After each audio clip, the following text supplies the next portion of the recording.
So Upender గారు నమస్కారం. నమస్తే అండి.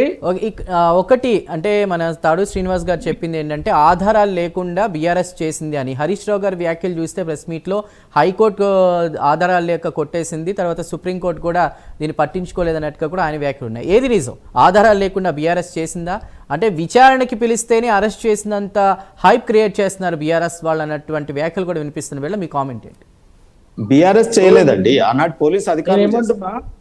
ప్యానెల్లో ఉన్న మిత్రులకి వారికి కూడా హృదయపూర్వక సాయంత్రం పూట నమస్కారాలు. అదేవిధంగా ప్రైమ్ నైమ్ ప్రేక్షకులకు కూడా నమస్కారాలు తెలియజేస్తాం. సబ్జెక్ట్ ఏంటి అంటే, ఇప్పుడు 2 సంవత్సరాలు అయింది వీళ్ళు అధికారంలోకి వచ్చి. మొదటి నుంచి కూడా వాళ్ళు చెప్పేది ఏంటి అంటే, ఫస్ట్ నుంచి అంటే ప్రభుత్వంలోకి రాకముందు ప్రతిపక్షంగా ఉన్నప్పుడు ఏ మాటలు అయితే చెప్పారో మళ్ళీ అవే మాటలు రిపీట్ చేస్తూ ఉన్నారు. ఫస్ట్ ఏమన్నారు? విద్యుత్ కొనుగోలులో కుంభకోణాలు జరిగినాయి అన్నారు. తర్వాత కాళేశ్వరంలో కుంభకోణం, 1,00,000 కోట్ల కుంభకోణము అన్నారు. తర్వాత పోతే ఫోన్ ట్యాంపరింగ్ అన్నారు. తర్వాత ఫార్ములా ఈ అన్నారు. సిట్లు ఇట్లు ఏవో చేసుకుంటూ వస్తూ ఉన్నారు. మేము చాలా స్పష్టంగా మొదటి నుంచి కూడా చెప్తా ఉన్నాం.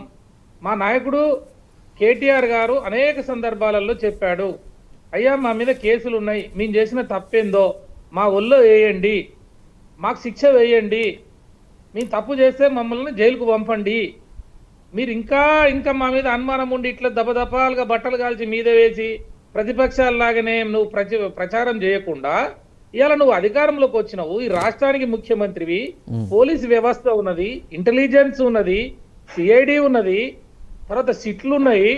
నీకు ఏది కావాలంటే అది రాజు తలుచుకుంటే దెబ్బలు ఎక్కువదవానండి. నేను ఖాళీ మాటలతోటి మనము ప్రచారాలు చేయటం వేరు, కానీ నీకు అన్ని అథారిటీస్ కన్సర్న్ ఏవైతే ఉన్నాయో ఈ రాష్ట్రంలో జాయింట్ ఏజెన్సీ అనేవి విచారణ సంస్థలన్నీ కూడా మీ చేతిలో ఉన్నాయి కదా. 2 సంవత్సరాలు అయింది కదా. ఈ 2 సంవత్సరాలలో మీరు ఎందుకు ఏం చేసినారు? ఎక్కడ మా తప్పులు తీసుకున్నారు? మమ్మల్ని ఎక్కడ పట్టుకున్నారు? అంటే కేవలం ప్రజల్ని డైవర్ట్ పాలిటిక్స్ చేయడం కొరకు ఇలా మున్సిపాలిటీ ఎలక్షన్స్ వచ్చేసరికి ఒక కేసు అంటాడు, అంతకుముందు గ్రామ పంచాయతీ ఎలక్షన్లో అంటే మళ్ళొక కేసు అంటాడు. అంటే ఏమిటండి ఇది? అంటే బట్టగాల్చి మీద వేస్తే సరిపోతుందా? ఆఖరికి కేటీఆర్ గారు ఏమన్నారు?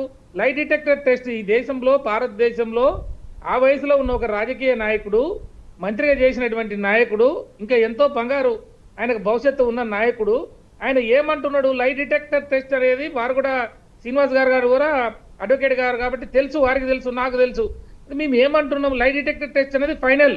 అంటే నువ్వు సిట్టు కానీ, సిబిఐ కానీ, సిఐడి కానీ ఈ దేశంలో ఏదైతే అనేక ఈ విచారణ చేసే సంస్థలకు కూడా మనిషి దొరకకుండా తప్పులు చేస్తే అన్ని కూడా ఇప్పుడు అన్న చెప్పినట్టు ఏదో పగలగొట్టి మూసిలేసిర్రు, లేకపోతే ఇంకోటి ఇవన్నీ ఏదైతే పేపర్లో మీడియాలలో వచ్చినాయో అవన్నీ కూడా లేకుండా చేసిన సందర్భంలో ఒక మనిషిని వాడు దొంగతనం చేశాడు, వాడిని పట్టుకోవాలంటే మిగిలింది ఏంటంటే మనకి లై డిటెక్టర్ టెస్టు.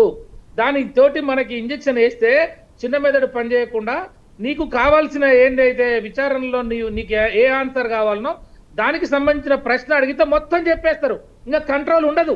నేను ఏమంటున్నా, ఈ రాష్ట్రంలో ఈ ముఖ్యమంత్రి గారికి మేము అనేక సందర్భాలలో మేము విన్నవించాము, అయ్యా మేము గాంధీ భవన్కి వచ్చి కూర్చుంటాం, లేదంటే అమరవీరుల స్థూపం కాడికి వచ్చి కూర్చుంటాం, లేకపోతే తాడూరు శ్రీనివాస్ గారి బీజేపీ ఆఫీస్కి వచ్చి కూర్చోమన్నా కూర్చుంటాం, లేదా మీరందరూ కలిసి మా తెలంగాణ భవన్కి వచ్చినా కూర్చుందాం, మీడియాను మొత్తం కూడా పెట్టుకొని లై డిటెక్టర్ టెస్ట్ కి ఒకవేళ మీ మీద కేసులుంటే మీరు ఒప్పుకుంటేనేమో ఏం లేదు, నాకు లై డిటెక్టర్ టెస్ట్ చేయమని చెప్పేసి అడిగిండు.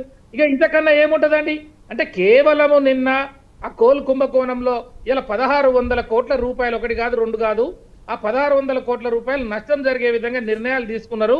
ఈ రకంగా కుంభకోణం జరుగుతున్నది కాబట్టి డాక్యుమెంటరీ ఎవిడెన్స్ తోటి హరీష్ రావు గారు ప్రెస్ మీట్ పెట్టారు. దానికి మీరు సమాధానం చెప్పాలి. దాన్ని సిబిఐకి అప్పగించమన్నాడు, దానికి మీరు సమాధానం చెప్పాలి. ఈ రాష్ట్రంలో కాదు దేశానికే ఇలా బొగ్గు గనుల శాఖ మంత్రిగా ఉన్న కిషన్ రెడ్డి గారు పెద్దలు, ఇలా వారికి బాధ్యత లేదా? ఇలా తెలంగాణ సొమ్ము 1,600 కోట్ల రూపాయలు పోతుంటే కిషన్ రెడ్డి గారు కూడా మరి రేపు పొద్దున్నే హరీష్ రావు గారిని పిలిచి నీ దగ్గర ఏం డాక్యుమెంట్లు ఉన్నాయి, రా పోదాందా మోడీ దగ్గరికి పోదాం, ఈయన సంగతి ఏందో తేల్చుదామని వారు కూడా బాధ్యత గల ఉపేంద్ర గారు శ్రీనివాస్ గారు మాట్లాడదాం.